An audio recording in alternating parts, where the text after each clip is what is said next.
اللهم صل وسلم وبارك عليه وعلى آله.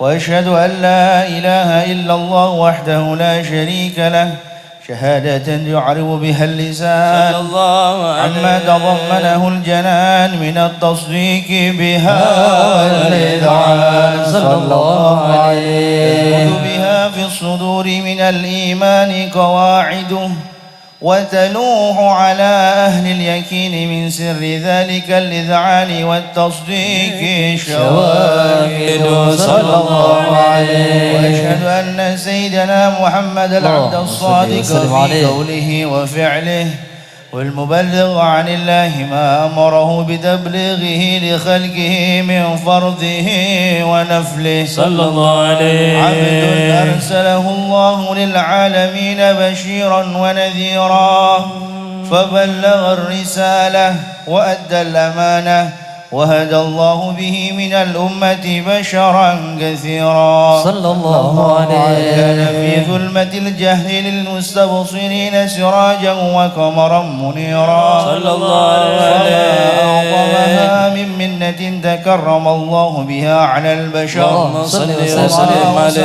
من نعمة انتشر سرها في البحر والبر صلى الله عليه. اللهم صل وسلم بأجل الصلوات وأجمعها وأزكى التحيات وأوسعها على هذا العبد الذي وفى بحق العبودية صلى الله عليه. بها في خلعة الكمال وقام بحق الربوبية في مواطن الخدمة لله وأقبل عليه غاية الإقبال صلى الله عليه. صلاة يتصل بها روح المصلي عليه صلى الله عليه. ينبسط في قلبه نور سر تعلقه به وحبه صلى الله عليه. ويكتب بها بعناية الله في حزبه وعلى آله وصحبه الذين ارتقوا صهوة المجد بقربه صلى الله عليه.